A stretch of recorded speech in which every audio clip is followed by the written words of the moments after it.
Chelsea তাদের জন্য তো আপনার পাফোসের এগেনস্টে খেলা, স্ট্যামফোর্ড ব্রিজে ম্যাচ, একটা লম্বা টাইম আপনার তারা গোল করতে পারছিল না। এরপর যে অবশেষে একটা সেট পিস থেকে কাইসাদো তিনি গোল করলেন, রোজেনির তার হচ্ছে আপনার চ্যাম্পিয়ন্স লিগের প্রথম ম্যাচটা তিনি জিততে পারলো।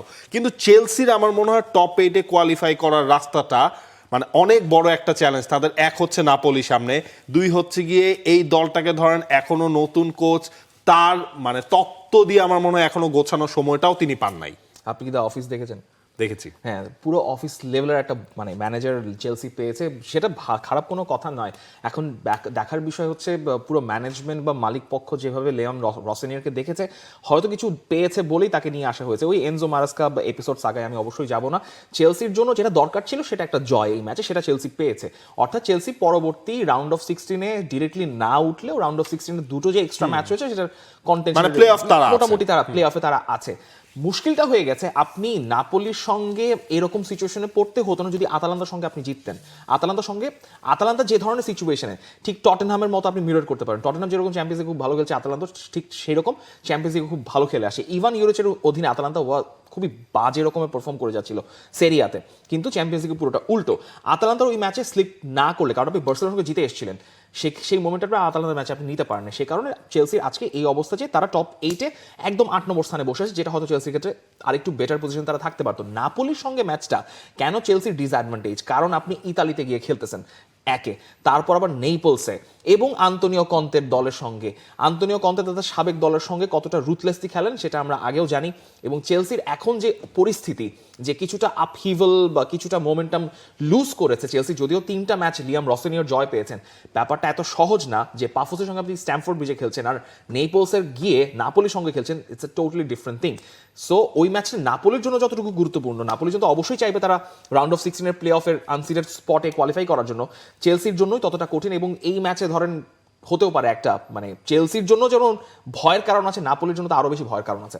নাপোলির অবস্থানও যদি আসলে আমরা দেখি, সেই জায়গায় তো হচ্ছে গিয়ে আপনার 25 নম্বরে আছে, -5 গোল ব্যবধান, 8 পয়েন্ট তাদের। তার মানে ধরেন আপনার নাপোলি যদি ম্যাচটা জিতেও তখনও কিন্তু হচ্ছে গিয়ে আপনার তাদের ওই প্লে অফ খেলতেই হবে, মানে প্লে অফ ছাড়া নাপোলির আসলে কোনো উপায় নাই, সেটা আমরা মোটামুটি ধরেই কিন্তু রাখতে পারি। নাপোলির প্লে অফ খেলতে কোনো সমস্যা নাই, কিন্তু কথা হচ্ছে যে আপনি স্কট ম্যাকটমিনেরকে দেখে একা কত টান, উনিই গোল করেন, উনি সবকিছু করেন, আর কত মানে অনেক প্লেয়ার তো বসে আছে ইনজুরির কারণে, যেটা নাপোলির জন্য আরেকটা সমস্যার কথা, যেটা আন্তোনিও কন্তেও বলেছেন যে আমি তো আর ইনজুর প্লেয়ারকে দিয়ে আমি খেলাতে পারবো না, আমার হাতে মেডিকেল বোর্ড আমাকে যে প্লেয়ারগুলো দিয়েছে তাদেরকে দিয়ে আমি খেলাতে পারবো। সো ওইভাবেই আগাচ্ছে। এখন লালিগা বলছি, সেরিয়ার কন্টেনশন, চ্যাম্পিয়ন্স লিগ মিলে কতটুকু তাল রাখতে পারে নাপোলি, আই ডাউট যে নাপোলির পক্ষে সম্ভব। আমি আগেও বলেছিলাম যে নাপোলি সেরিয়াতে হয়তো টাইটেল রিটেইন করতে পারবে না, সেই দিকেই আগাচ্ছে আসলে। তবে বায়ার্ন মিউনিখ তারা যখন এই রাউন্ডটা শুরু করে তখন আসলে আমাদের সবারই ধারণা ছিল বায়ার্ন মিউনিখ আরেকটু বড় ব্যবধানে হয়তো জিতবে। হ্যারি কেইন তিনি জোড়া গোল করলেন এবং বায়ার্ন মিউনিখ তারা 2-0 গোলে ইউএসজি কে হারিয়ে দিয়ে সপ্তম রাউন্ডে এসে তারা হচ্ছে টপ 8-এ থাকা সেটা কনফার্ম করে ফেলেছে। এবং হ্যারি কেইন তিনি ইউরোপের এই টপ 5 লিগে এই সিজনের সব কম্পিটিশন মিলিয়ে 39টা গোল তিনি করেছেন। তার মানে বোঝাই যাচ্ছে সিজন শেষে আপনার ওই কিলিয়ান এমবাপ্পে এবং হচ্ছে কি হ্যারি কেইনের লড়াইটা হবে সিজনের শেষে যে সর্বোচ্চ গোল কে করবে। তাও হ্যারি কেইন ব্যালন ডিওর জিতবেন না, কারণ ইংল্যান্ড ওয়ার্ল্ড কাপ জিতবে না, দ্যাটস এ ডিফারেন্ট কনভারসেশন। কিন্তু কথা হচ্ছে যে বায়ার্ন মিউনিখ ইউএসজির ম্যাচটা আমি চোখ দিয়েও দেখিনি, কারণ মানে দেখার প্রয়োজন বোধ করি না, অনেক কিছু ঘটছিল অন্যান্য ম্যাচে, যেটা দেখে মনে হচ্ছে বায়ার্ন রেড কার্ড খাওয়ার পর, অর্থাৎ কিমমিন যে রেড কার্ডটা খেলেন তারপরও বায়ার্নে খুব একটা সমস্যা হয়নি। এখন ইউএসজি কি করেছে I have no clue, I have to see যে বায়ার্ন ম্যাচে কিভাবে কি করেছে। মজার ব্যাপার হচ্ছে মানে মজার এবং স্যাড ব্যাপার হচ্ছে এটাই যে বায়ার্ন আসলে কি করছে আমরা দেখার প্রয়োজন বোধ করছি না, কারণ বুন্দেসলিগা ইজ গন। বুন্দেসলিগায় বায়ার্নের ঘরে চলে গেছে। আমরা বায়ার্নকে এখন দিলেও দিতে পারি যে ভাই মাইস্টার শালাটা তোমরা নিয়ে রাখো, অন্য কম্পিটিশনে কি করবা পরে সেটা দেখা যাবে। চ্যাম্পিয়ন্স লিগে নাম্বার 2 হয়ে শেষ করার ভালো জায়গা আছে, খারাপ জায়গা আছে। ভালো জায়গাটা হচ্ছে যে আপনি অন্তত ওই দিকটা আপনি হচ্ছে নকআউটে যে হ্যাঁ আপনার প্রথম দলটার সাথে, অর্থাৎ আর্সেনাল যে আছে, আর্সেনাল সাথে যদি চলেও যায় তাহলে আপনার একবারে ফাইনালি দেখা হবে, সেটা এর আগে দেখা হচ্ছে না। কিন্তু মুশকিলটা হয়ে যাবে যে কারণ পরবর্তীতে যখন দেখা যাবে রাউন্ড সিডেড হয়ে আসছে, 23-24 ম্যাচ, কিংবা ওইদিকে যদি 23-24 ম্যাচের সঙ্গে যখন 8-9 ম্যাচ হবে, ওইখানে যদি বাই এনি চান্স বড় কোনো অপোনেন্ট পড়েছে, যেমন এখন 9 নাম্বার 10 নাম্বার আছে বার্সেলোনা স্পোর্টিং, ওইদিকে 23-24 আছে হচ্ছে আপনার এখন এই যে পয়েন্ট টেবিলের একটা অলিম্পিয়াকোস, বিলবাও অলিম্পিয়াকোস, এখান থেকে যদি বার্সেলোনা উঠে আসে, তখন সেখানে এক পর্যায়ে আপনাকে বার্সেলোনাকে ফেস করতে হবে, বার্সেলোনা বায়ার্নের ম্যাচ পড়ে যাবে যদি একই সিডেড স্পটে না পড়ে, অর্থাৎ একই পাথওয়েতে না পড়ে। সো বায়ার্নের জন্য মূল বিষয়টা হচ্ছে এখন চ্যাম্পিয়ন্স লিগ। বায়ার্নের মূল বিষয় এখন মোটেও বুন্দেসলিগা না, বুন্দেসলিগা হ্যাজ বিন ওয়ান, এটা আপনি ধরে রাখতেই পারেন মোটামুটি। Champions League is their target. Bayern Champions League জিতেছিল লাস্ট হান্সি লিগের অধীনে 2020 সালে। সো এই এখন যে বায়ার্নের স্কোয়াড ডেপথ রয়েছে, মুজিয়ালা, তারপর আপনার Olise, Kane, Luis Diaz, Lennart Karl, এদেরকে দিয়ে যদি আপনি চ্যাম্পিয়ন্স লিগ না জিততে পারেন, সেটা আপনার আসলে বায়ার্নের জন্য একটা মানে আনসাকসেসফুল ব্যাপার হয়ে তবে বায়ার্নের যেই কাজটা করতে হবে আসলে বিগ টিমের সাথে তাদের এই ধরনের পারফরমেন্সগুলাই দেখাতে হবে। চ্যাম্পিয়ন্স লিগ যাদের কাছে আসলে একটা সময় ইতিহাস ঐতিহ্য, তারাই মানে চ্যাম্পিয়ন্স লিগের এই ম্যাচটা একটা বড় জয় পেল। আমরা গেল রাতের ফলগুলোতেই যদি আসলে চলে যাই, সেখানে তো শুধু রিয়াল মাদ্রিদের ম্যাচ নয়, রিয়াল মাদ্রিদের ম্যাচের দিকে নজর ছিল। আপনি ম্যানচেস্টার সিটি হেরে গেছে, সেদিকে আসলে তাকাতে হবে। পিএসজির হার হয়েছে, মানে যা ঘটার কিন্তু মঙ্গলবার রাতেই আসলে ঘটে গেছে এবং এক্সাইটমেন্টটা আসলে ওখানেই শেষ হয়ে গেছে। যখন আপনি দেখবেন বোদো গ্লিমটের মাঠে যে ম্যানচেস্টার সিটি 3-1 গোলে হেরে যায়, যখন আপনি দেখবেন টটেনহাম যারা লিগে ঢুকছে তারা ডর্টমুন্ডকে 2-0 গোলে হারিয়ে দেয়, লেভারকুজেন তারাও হেরেছে মোনাকোকে বড় ব্যবধানে হারিয়ে, মানে সব রাগ কিন্তু মানে ঝেড়ে দিয়েছে মোনাকোর উপর রিয়াল মাদ্রিদ, সেইটা বলা যায়। মোনাকো এই রাগটা নিয়ে তারা ফিরে গেছে রিয়াল মাদ্রিদকে নিয়ে কথা বলা অনেক কিছু আছে। স্পোর্টিং সিপি পিএসজিকে হারিয়ে দিয়েছে তাদের ঘরের মাঠে। ইন্টারন্যাশনালে বেচারারা আর্সেনালের সঙ্গে 3-1 গোলে হেরে গেছে। কোপেনহেগেন নাপোলি ম্যাচটা ড্র, যে কারণ নাপোলি এই সিচুয়েশন। আসেন কোন জায়গায় শুরু করতে চান? আমরা রিয়াল মাদ্রিদ দিয়েই শুরু করতে পারি। রিয়াল মাদ্রিদ ঝাল ঝেড়ে তারা কি লাভ করতে পারলো শেষ পর্যন্ত? What do you think? আরবেলোয়ার ঘাড় থেকে কিছুটা চাপ কি কমলো? দেখেন, চাপ আসলে কোনটা কমার দরকার ছিল, সেটা হচ্ছে সান্তিয়াগো বার্নাবিউতে ম্যাচ। হ্যাঁ, সান্তিয়াগো বার্নাবুর এই দর্শকদের একটা উল্টো রিয়াকশন আমরা দেখেছি এই ম্যাচের পর। আপনি খেয়াল করে দেখেন, Vinicius junior, Jude Bellingham, Arbeloa সবাই কিন্তু ওই সান্তিয়াগো বার্নাবুর এনভায়রনমেন্ট নিয়েই তারা কথা বলেছেন। ভিনিসিয়াস বলেছেন যে আমি এই মাঠে আমি চাই না কখনো আমি ভালো খেলি বা খারাপ খেলি, আমি তো আমার নিজের শেয়ারটা দিচ্ছি, আমি চাই না এই মাঠে কেউ কখনো আমাকে দুও দেখ। জুড বেলিংহ্যাম তিনি হচ্ছে গিয়ে তার যে সেলিব্রেশনটা হাতে একটা মনে করেন হচ্ছে গ্লাসের মতো করে নিয়ে সেলিব্রেশন, সেইটাও কিন্তু তিনি মিন করেছেন। যারা তাকে দুও দেয়, যারা তাকে হচ্ছে গিয়ে আপনার নেগেটিভ কথা বলে, তিনি ডিরেক্ট বলেছেন যে আমি কি ফেস করি সেইটা আসলে আমি জানি। আরবেলোয়ার জন্য হচ্ছে গিয়ে আপনার একটা প্লাস পয়েন্ট, তিনি ভিনিসিয়াস জুনিয়রের কাছ থেকে এই ম্যাচে কিছু একটা পেয়েছেন যেইটা আসলে দরকার ছিল। কিলিয়ান এমবাপ্পে তিনি গোল করবেন, আর তিনি যখন তার সাবেক ক্লাবকে পান তখন তিনি গোল করেনি। অহরহ গোল তার মোনাকোর এগেইনস্টে রয়েছে, এটা আমরা দেখেছি। পিএসজির হয়েও তিনি যখন হচ্ছে গিয়ে মোনাকোর এগেইনস্টে খেলেছেন। ওভারঅল রিয়াল মাদ্রিদের এই জয়টা হচ্ছে বার্নাবুর পার্সপেক্টিভে আমার কাছে মনে হয় আসলে ইম্পর্টেন্ট ছিল।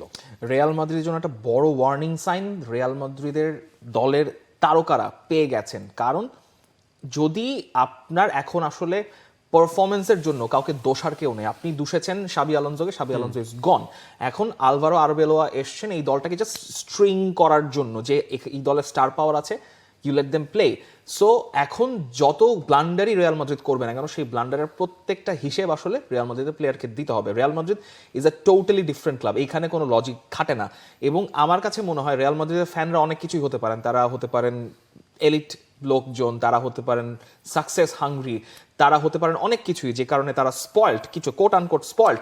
কিন্তু এই যে ওই লেভান্তের ম্যাচে রিয়াল মাদ্রিদের ফ্যানদের যে রিয়াকশনটা ছিল, আমার কাছে মনে হয় কিছু কিছু দিক থেকে এই ফ্যানদের রিয়াকশনটা জাস্টিফাইড। এবং যেভাবে রিয়াল মাদ্রিদের ফ্যানদের রিয়াকশনটাকে টোন ডাউন করার চেষ্টা করা হয়েছে, এটা খুবই ট্রিকি সিচুয়েশন। এটা যদি ল্যাঙ্গুয়েজ যদি আপনি এদিক ওদিক হয়ে যায়, আপনার ফ্যানরাই আপনার এগেইনস্টে টার্ন করবে। এবং প্রত্যেকটা ম্যাচ, ওই ম্যাচে তো পুরো অ্যাওয়ে এনভায়রনমেন্টে খেলতে হয়েছে। চ্যাম্পিয়ন্স লিগে না হয় আপনি সেটাকে ঠান্ডা করতে পেরেছেন, কিন্তু লিগে আপনার 1 পয়েন্টের এখন গ্যাপ আপনি আবার কমিয়ে আনতে পেরেছেন বার্সেলোনার কারণে। বার্সেলোনা হেরে গেছে, সেটা যদি সামহাও ওয়াইডেন আপ হইতে শুরু করে, আপনি নিস্তার পাবেন না। মানে এই মাঠে ভিনিসিয়াসরা রীতিমতো মানে তাদের নাস্তানাবুদ হয়ে যাবে, মানে ফ্যানদের কাছে নাস্তানাবুদ হয়ে যাবে, এবং সেটা হয়তো তারা ওই জায়গায় ওটা এড়াতে পারবেন না। সে কারণে রিয়াল মাদ্রিদের জন্য একটা ওয়ার্নিং সাইন, সেখান থেকে কিছুটা স্বস্তি তারা পেয়েছে মোনাকোকে হারিয়ে, যেভাবে তারা হারিয়েছে। এবং আমার কাছে মনে হচ্ছে রিয়াল মাদ্রিদের প্লেয়ার মানে প্লেইং স্টাইল, যে ট্রানজিশনে তারা থ্রেট ক্রিয়েট করে খেলেছে, ইট ওয়াজ অ্যাবসলিউটলি ব্রিলিয়ান্ট। সেভাবে খেলতে কিন্তু পারে। ডিফেন্সিভ ট্রানজিশনে কি তারা আসলে ব্রিলিয়ান্ট ছিল? সেইখানে তো আপনার ফাঁক ফোকর কিন্তু আবারও দেখা গেছে এই ম্যাচে। ধরেন হচ্ছে মোনাকোকে মানে তাদের অ্যাটাকিং ইনস্টিং দেখে আপনার মাঝে মাঝে মনে হচ্ছিল যে না, রিয়াল মাদ্রিদের হচ্ছে ওই অ্যালার্মটা এই ম্যাচেও আসলে বেজেছে। হ্যাঁ, আপনি রেজাল্টের দিক থেকে আপনি সাকসেস পেয়েছেন, কিন্তু আপনার ডিফেন্সিভ স্ট্যাবিলিটি এখনো এই দলটার মধ্যে আসলে আসে নাই। গত 3 সিজন ধরে আপনার ডিফেন্স বলতে আপনি কয়জনকে কনস্ট্যান্টলি পেয়েছেন? সেই ইনজুরি সমস্যা তারা যখন চ্যাম্পিয়ন্স লিগ জিতলো লাস্ট কার্লো আনচেলত্তির অধীনে, সেই সিজনেও ছিল, পরবর্তী সিজনেও থেকেছে, এবং এই সিজনে এখনো সেম অবস্থায় আছে। সেটার প্রবলেমটা এখনো আসলে মেডিকেল বোর্ড, পিন্তুস তো সম্ভবত একটা বড় রোল পাচ্ছেন। কি হয় আমি জানি না, কিন্তু তবে রিয়াল মাদ্রিদের এই সমস্যাগুলো লিঙ্গার ফরওয়ার্ড করলে লা লিগা, চ্যাম্পিয়ন্স লিগ দুটোই খোয়াতে হবে, কারণ এই দুটোই তো আসলে বেঁচে আছে। এর বাইরে আসলে আমরা কোন ম্যাচ নিয়ে কথা বলতে পারি? City। সেটাও মনে হচ্ছে ম্যানচেস্টার সিটি, সেটা নিয়েই বলতে হবে। বোদোগ্লিম নরওয়ের একটা ক্লাব, তারা হচ্ছে ম্যানচেস্টার সিটিকে প্রথমে আমন্ত্রণ জানালো হচ্ছে আপনার টার্ফের মাঠে, এরপর হচ্ছে গিয়ে পুরো ঠান্ডা, বরফ জমা ঠান্ডা, -ডিগ্রিতে ম্যানচেস্টার সিটিকে খেলতে হয়েছে। হল্যান্ড নিজের দেশে যে নিজের দেশের ক্লাবের এগেনস্টে কোনো কিছুই করতে পারলেন না। আরও একটা অবাক করা জিনিস তো আছে, রড্রিকে আমরা দেখলাম লাল কার্ড দেখতে, 59 সেকেন্ডের মধ্যে তিনি 2টা ইয়েলো কার্ড দেখলেন। দেখেন, রড্রি যখন ম্যানচেস্টার সিটিতে রেগুলারলি আবার খেলা শুরু করলো, এরপর কিন্তু ম্যানচেস্টার সিটি কোনো ম্যাচ জিতে নাই।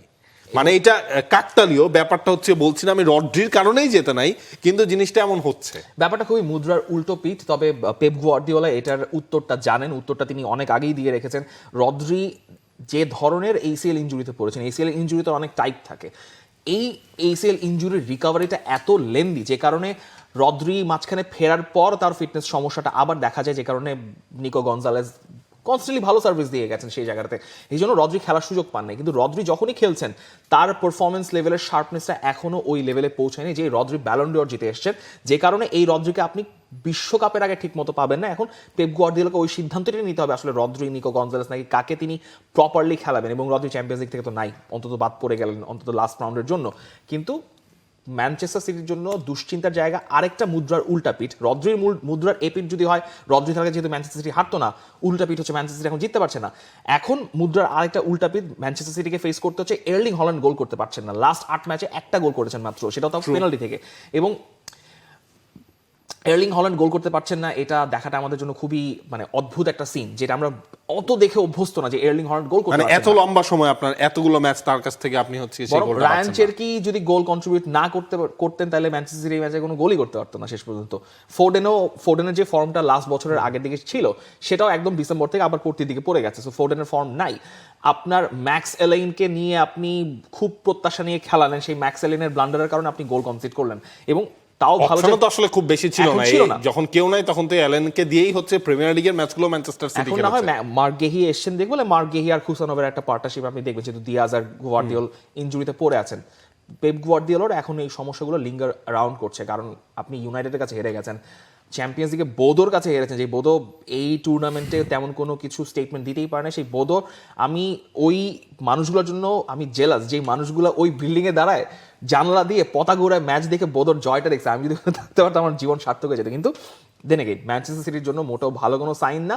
গত বছর যেরকম ঘটনা ঘটেছে, রাউন্ড অফ 16 কোয়ালিফিকেশনে রিয়াল মাদ্রিদের কাছে হেরে বাদ পড়তে হয়েছে, পেপ গুয়ার্দিওলা এটা চাইবেন না লাস্ট ম্যাচে। এবং ম্যানচেস্টার সিটি তো তারা যে কাজটা করেছে, যেসব ফ্যানরা ইংল্যান্ড থেকে এই হাজার হাজার কিলোমিটার পাড়ি দিয়ে বোদোর মাঠে বসে সেই ম্যাচটা দেখেছেন, তাদেরকে তাদের সব টাকা দিয়ে দিচ্ছেন, রিফান্ড করে দিচ্ছে ম্যানচেস্টার সিটি। এর বাইরে হচ্ছে ইন্টার মিলান এবং আর্সেনাল ম্যাচ নিয়ে আসলে সবার অনেক আকর্ষণ ছিল, ইনফ্যাক্ট আমাদের অনেক আকর্ষণ ছিল। সেই ম্যাচটা আর্সেনাল আসলে এক পেশেই করে দিয়েছে, 3-1 গোলের জয়।